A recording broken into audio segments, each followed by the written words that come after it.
I've been searching for you. Seo Kang-woo stands near the bar, holding a flute of champagne he hasn't touched in 10 minutes. He is Korea's third wealthiest man, chairman of a conglomerate that touches steel, shipping, and half a continent's telecom grid. And 23 years ago, in a different country and a different life, he signed the papers that ended his marriage to a woman his family decided he couldn't keep. He hasn't thought about that signature in years. Tonight it surfaces.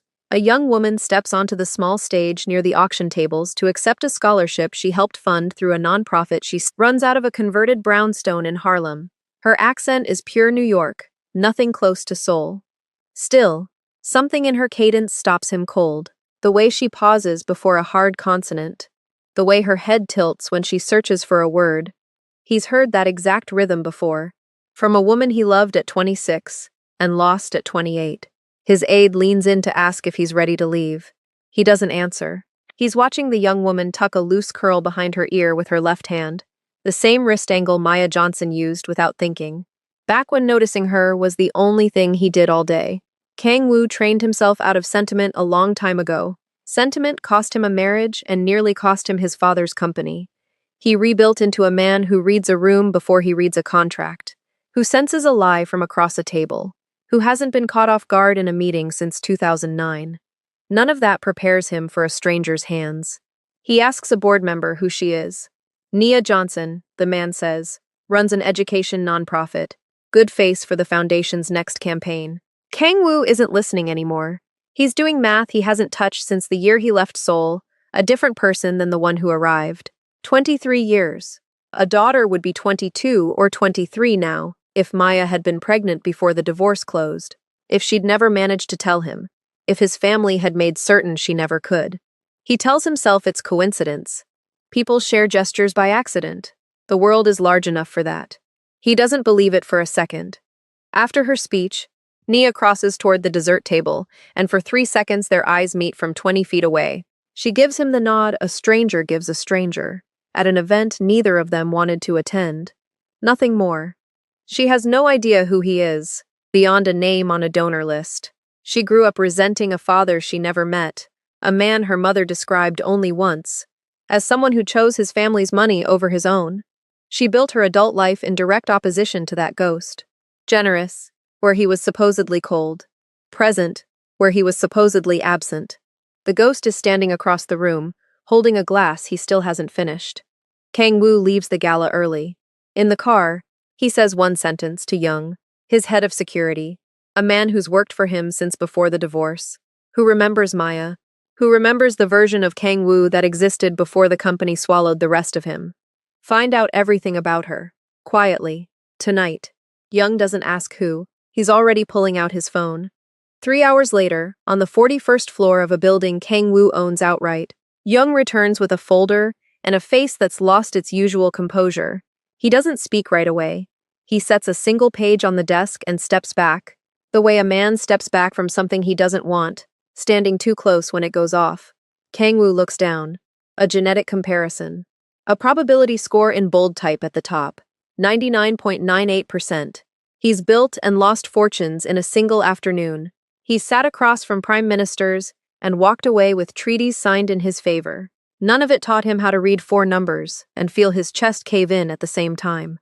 He sets the page down, picks it back up, reads it again, as if a second read might say something different. It doesn't. The report doesn't read any differently a third time. He folds it once, then again, until the 4 digits disappear into a crease, small enough to fit inside his jacket pocket, and that small act of containment is the only decision he manages with any confidence for several minutes. Jung asks if he wants the jet readied. Kang-woo is already reaching for his coat. 9 hours later, he's standing on a sidewalk in Harlem, in front of a brownstone, with a hand-painted sign for Maya's literacy nonprofit, in a suit that costs more than the building's last renovation, waiting for a door to open. Maya opens it herself. She doesn't say his name. She looks at him the way she'd look at a man trying to sell her something she already knows is broken. He starts to speak, and she cuts him off before the first word lands. 23 years buys a person the right to talk first, she tells him. And he doesn't argue. She lets him into the front hallway, not the apartment, and that's the only mercy she offers. The words come fast once she starts. Calls that went straight to a number that no longer existed. Letters she assumed he never bothered to write. A hospital bill from Nia's second birthday. The year a fever kept her up for 3 straight nights with no one beside her. No family on either continent willing to answer the phone. Years spent telling a little girl that her father was a closed subject, because the alternative was telling her the truth, that Maya didn't actually know what the truth was. Kang-woo doesn't defend himself. He's run boardrooms where silence is a weapon he wields on purpose. Here it isn't strategy. He genuinely has nothing he can say that survives contact with what she just described. He tells her the only thing he has. He didn't leave. He was removed by people with more leverage over his life than he had at 26, and he spent the years after believing she'd chosen to disappear rather than face what his family had done to them both. Maya laughs. Short and humorless. She's heard rich men explain away their absence before. Every donor at every gala has a version of this story, dressed up as tragedy instead of choice. Then he sets a folder on the small table by the door. Bank records. Phone logs his legal team pulled from his father's old accounts. A signed statement from the family attorney who arranged the original divorce. Proof that someone changed her number from the inside, that someone intercepted what she sent, that the silence she lived inside for 2 decades was built, deliberately, by people who shared his last name. Maya doesn't touch the folder. She stares at it the way a person stares at a structure they spent years standing inside, watching it lose a wall. The fury in the room shifts angle. It doesn't disappear. It just stops having a clean target, and a fury without a clean target is harder to carry than one that does. For the first time since he walked in, she sits down. Across town, Nia is having her own version of this collision. A board member's assistant let it slip at the gala follow-up call, half by accident, half because money rarely keeps its own secrets for long. Nia's father isn't just alive.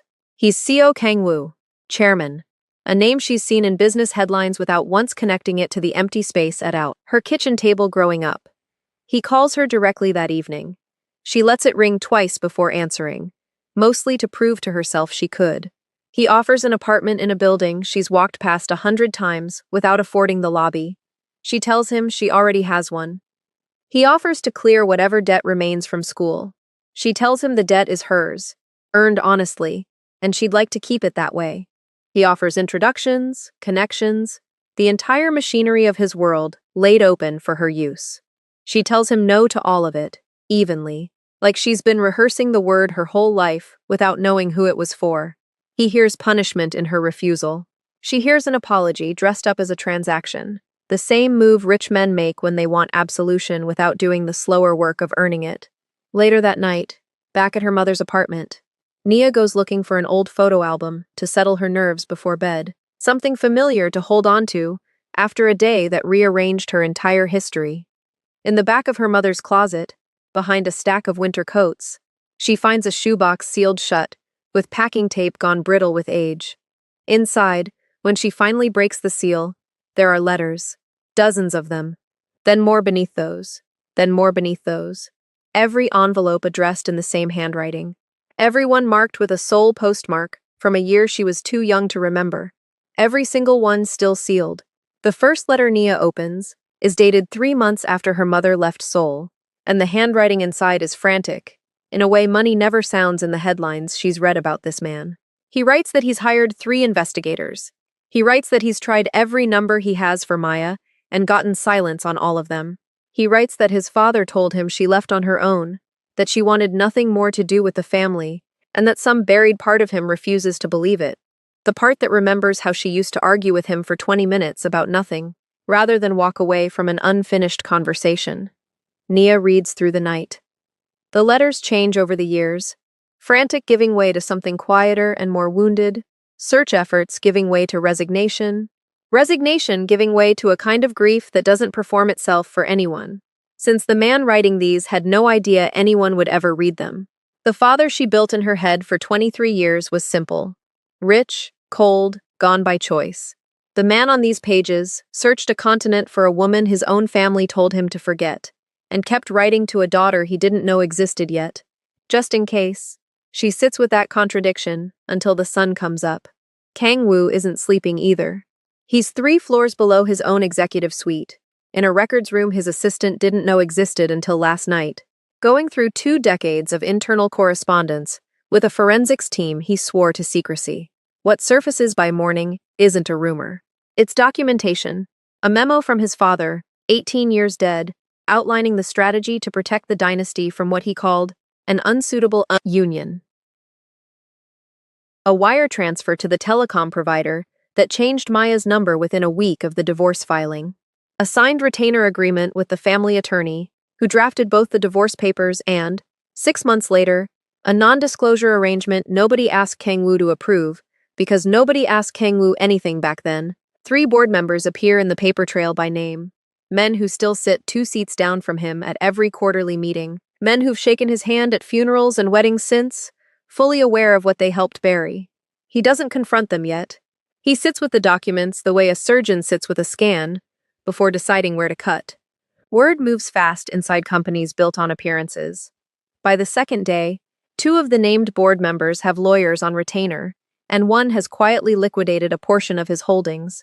The kind of move that reads as guilt to anyone who knows where to look. The conglomerate's general counsel requests an urgent private meeting. If this surfaces in the press, she tells him, it isn't a scandal contained to one family. Shareholders pull out. Partners in Tokyo and Singapore distance themselves from the brand overnight. 20,000 jobs sit downstream of a story about 1 signature. Kang Woo tells her he understands the math. He doesn't say what he's already decided. What eats at him isn't the years he lost. It's the realization that he was 26 and powerful enough to run half a company. Yet he let a room full of older men make the most important decision of his life, without once standing up from the table. He keeps returning to that detail, rather than the decade of search efforts that came after. The search proves he loved her. The silence in that boardroom proves something he likes less about himself. Nia calls her mother that morning, letters still spread across her bed. Maya doesn't pick up on the first try. When she finally does, Nia doesn't ask about the letters yet. She just asks one question, quietly. Did you ever stop loving him? Or did you just stop letting yourself? Maya doesn't answer right away. The silence on the line says more than either of them is ready to say out loud. That evening, an email lands in Nia's inbox from an address she doesn't recognize. No subject line, a single attachment. She almost deletes it as spam before opening it out of habit. Inside is a surveillance log. Timestamps. Her own daily movements over the past 6 days. The coffee shop on 145th. The subway entrance she uses twice a day. The exact bench in Riverside Park where she eats lunch most Tuesdays. At the bottom, a single line typed in plain text. They never stopped watching either of you. They're still watching now. Nia forwards the email to Kang Woo before she finishes processing what she just read, and his phone lights up with her name at 4 in the morning. The first time she's called him by choice rather than necessity. He's at her door within the hour, Jung trailing 2 steps behind, with a face that hasn't settled since he saw the attachment himself. Kang Woo reads the log twice in her kitchen, standing, coat still on. The bench in Riverside Park is specific enough to mean someone watched her sit there more than once. That kind of detail doesn't come from a stranger. It comes from someone with access to internal security protocols his own company uses to track executives traveling through hostile territory. He runs the digital trail back to its source, that same day, working through channels even his general counsel doesn't know exist. What he finds doesn't lead to a junior analyst or an overzealous board member protecting a stock price. It leads to his half-brother, Min Jun, son of his father's second marriage, a man who has spent 15 years 2 steps behind Kang Woo at every shareholder meeting, smiling at the right moments, waiting. If Nia is recognized publicly, the inheritance structure shifts. Min Jun's position on the eventual succession ladder drops from contender to afterthought. He's spent over a decade building alliances on the board for exactly this scenario, a clean transition when Kang Woo eventually steps back, and a daughter nobody planned for threatens to collapse all of it in a single press cycle. Kang Woo confronts him directly. No lawyers in the room, just the 2 of them in Min Jun's office, on a floor Kang Woo rarely visits. Min Jun doesn't deny it. He doesn't even pretend to be sorry. He tells Kang Woo that protecting the company has always meant protecting it from exactly this kind of mess. Sentiment dressed up as family. threatening 4 decades of work, built by people who understood sacrifice. Kang Woo tells him the sacrifice already happened, 23 years ago, and it wasn't his to make. Walking out of that office, he feels something close to clarity for the first time in years. He spent 4 decades treating the company like a body he was responsible for, protecting, shielding it from sentiment, building walls high enough that nothing personal could get through. It never once occurred to him to ask what the company had done to protect him in return. Not when his father forced the divorce. Not when 2 decades of his life went missing because men in suits decided silence served the bottom line. He built his entire identity guarding an institution that left him exposed every single time it actually mattered. Min Jun doesn't back down. Within days, financial outlets run anonymous pieces questioning Maya's character. Old immigration status rumors resurfacing from nowhere, framed as concerned reporting, rather than the coordinated campaign it actually is. Private investigators tail Naya openly now, no longer bothering to stay hidden, parked outside her nonprofit in unmarked cars. A board faction aligned with Min Jun calls for an emergency session, citing reputational risk to the company from Kang Woo's, quote, personal entanglements. Maya reads the first article before her coffee finishes brewing. An unnamed source describing her as opportunistic. The old rumors stitched into something that reads almost plausible if no one looks too closely. She's lived through public scrutiny before, in smaller rooms, smaller stakes, back when Kang Woo's family decided she wasn't worth defending. The fear gripping her now isn't really about her own name in print. It's older than that. It's the specific dread of watching a powerful family circle a man she loves for the second time in her life, already knowing how that story ended the first time. She survived losing him once, barely, over 23 slow years. She isn't certain there's a version of her left that survives it twice. For the first time in his adult life, Kang Woo walks into a boardroom without a script. He stands before the full board, Min Jun seated near the head of the table, with the calm of a man who believes he's already won. Kang Woo doesn't open with numbers or quarterly projections. He opens by saying the word daughter out loud.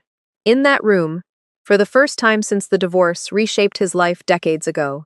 He tells them Nia Johnson is his child, that the woman they're smearing in the press is the mother of that child, and that he intends to acknowledge both of them publicly, regardless of what it costs the company's stock price by Monday. The room goes silent, in the specific way rooms go silent, when everyone present understands the ground just shifted under them. Nia watches a live stream of the meeting from her apartment, a feed one of his loyal staffers risked his job to send her. She watches a man she spent 23 years hating choose to lose a fortune in front of the same people he's spent his life answering to. Something in her starts to crack open. Not forgiveness yet, but the early architecture of it. Min Jun rises before the room can react further. He's been waiting for this exact moment, and he doesn't waste it. He produces a document from inside his jacket. A private agreement signed by their father 18 years ago, one Kang Woo has never seen, one that grants the board emergency authority to remove any chairman who, in their judgment, brings the company into material disrepute through personal conduct. Min Jun sets it on the table in front of the full board. He has the votes already lined up. He's had them for weeks. The document sits on the table between them. Kang Woo doesn't reach for it. You've been carrying that for weeks, he says. I can tell by how steady your hands are right now. Men don't hold paper that's still, unless they've already rehearsed the moment. Min Jun doesn't blink. I held onto it because I hoped I wouldn't need it. You made that hope difficult tonight. Read the clause out loud, Kang Woo says. Let everyone at this table hear exactly what our father wrote, and exactly what it took for you to find a use for it. Min Jun reads it. The room listens to language built 2 decades ago by a dying man trying to control his company from beyond the boardroom. A clause granting the board emergency authority to remove any chairman whose personal conduct brings material disrepute to the institution. When he finishes, he sets the page down with the care of a man, placing a winning hand on a card table. The vote is already secured, Min Jun says. I'd rather you step down with some dignity intact than force a public count. Before anyone votes, Kang Woo says, I'd like the board to see something else. He opens the folder he brought with him. He doesn't summarize it. He reads from it directly, name by name, document by document. Their father's memo authorizing interference in a 26-year-old's marriage. The wire transfer that silenced a phone line in Seoul within a week of a divorce filing. A surveillance log traced to internal security credentials, tied to accounts under Min Jun's direct authority, the same accounts used last month to track a woman and her daughter in New York. A board member 2 seats down, a woman who sat across from Kang Woo for 11 years, finally speaks. Is this confirmed? Independently confirmed? By an outside forensics team, your own audit committee can verify by morning, Kang Woo says. I'm not asking you to take my word for it. I'm asking you to read it yourselves before you vote on anything. Min Jun's composure slips for the first time. This is a private family matter, being weaponized in a public forum. You weaponized a private family matter 23 years ago, Kang Woo says. I'm only telling people what you built. Another board member clears his throat. Chairman, if this is accurate, the company has exposure that goes well beyond your personal conduct. It does, Kang Woo says, which is exactly why I'm putting it on this table myself, instead of letting it surface some other way, on some other timeline, controlled by someone else's interests. Min Jun's voice rises slightly. You're going to burn this company down over a woman you knew for 2 years, and a daughter you've known for 2 months. Kang Woo looks at him for a long moment before answering. I'm going to stop letting this company decide who I'm allowed to love. I did that once already. I watched what it cost everyone involved. I'm not doing it twice. The vote happens within the hour. Kang Woo is removed as chairman, effective immediately. Min Jun's faction frames it to the press as a necessary stabilization, a board protecting shareholder confidence from a personal scandal. The financial outlets run a different version by morning, the fastest removal of a sitting chairman in the company's 60-year history, triggered by a corruption disclosure the chairman made about his own family. Both versions circulate. Only one of them holds up once outside investigators get involved a week later, and it isn't the version Min Jun told. Kang Woo walks out of the building that night, carrying a single box from his old office. No security detail, no car waiting, since he sent the driver home an hour earlier without telling anyone why. He stands on the sidewalk for a long moment, in a city that has watched him arrive and leave through that same entrance more times than he can count, and something unfamiliar settles into his chest. Not grief, not even relief. Something closer to the feeling of finally setting down a weight he'd carried so long he'd stopped noticing the shape of it. The company doesn't recover cleanly. Over the following months, outside investigators confirm what Kang Woo already proved, and the fallout moves through the organization the way fire moves through dry wood. Fast and indifferent to which parts deserve to burn. Min Jun resigns under pressure before the board can vote him out themselves. Shareholders who spent decades rewarding silence start asking questions about everything else that silence might have covered. None of it touches Kang Woo the way it once would have. He isn't chairman of anything anymore. He's a man with significantly more time than he's had in 30 years, and no instructions for what to do with it. He uses some of that time badly at first. He shows up to Nia's nonprofit with an offer to fund a new building outright, and she turns him down flat, the same way she's turned down every offer since the gala. I don't need a building, she tells him. I need you to show up to the Tuesday board meetings like everyone else does. On time, with opinions, not with a checkbook. So he does. He sits through 3 hours of budget discussions about after-school tutoring slots, says little the first few weeks, starts contributing ideas by the 4th.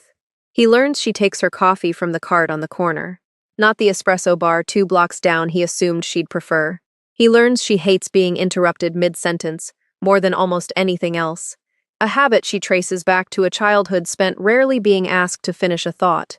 He stops interrupting. It takes him longer than it should, but he stops. With Maya, the rebuilding happens slower and in smaller rooms. One evening, several weeks after the board vote, she finds him sitting on her front steps when she gets home. No appointment, no warning. I keep doing the math, he tells her, before she can ask why he's there. 23 years. I keep trying to calculate what we would have built if none of it happened. And I can't make the numbers mean anything. There's no version of that equation that gives me back the time. Maya sits down beside him on the steps. I used to do the same math, she says. For the first 10 years, I did it constantly. I'd see fathers at her school events and run the comparison in my head, what should have been ours. Does it stop? It changes, she says. It stops being a wound you're reopening and starts being a fact you're just aware of. I'm not there yet, completely, but I'm closer than I was a year ago. He looks at her directly. I never stopped. I want you to know that. Even though I know it doesn't fix what the silence cost you. I searched for 3 years before I gave up believing I'd find you. And even after I stopped searching, I never stopped loving you. I just got better at not looking at it. Maya doesn't answer right away. When she does, her voice is quieter than before. I think I did the same thing. I told myself I'd buried it. I think I just got good at not checking whether it was still breathing. Neither of them resolves anything that night. They sit on the steps until the streetlights come on, two people grieving the same loss from opposite sides of it for the first time together, instead of separately, which turns out to be its own kind of beginning. On a quiet evening months later, the three of them gather in Maya's apartment for dinner. Nothing formal, nothing staged, the kind of ordinary evening that wouldn't have existed a year earlier and now happens almost every other week. Nia hands him a small framed photograph before they sit down to eat. It's the three of them, taken at her nonprofit's spring event. The first picture anyone has ever taken of all three of them in the same frame. Kang-woo holds it longer than the moment requires. His hands aren't steady, and he doesn't try to hide that they aren't. Nia watches him for a moment, then speaks without any of the old edge in her voice. You missed 23 years, she says. But if you want to, you can be my father for the rest of them. He doesn't answer right away. He doesn't need to. The empire is gone. The title is gone. The version of himself that measured a life in market share is gone too. And none of it weighs anything against the photograph shaking slightly in his hands. What he spent a fortune trying to buy back was never for sale to begin with. It had to be earned, slowly, in a kitchen with no cameras and no shareholders, by a man finally willing to lose everything else to deserve it.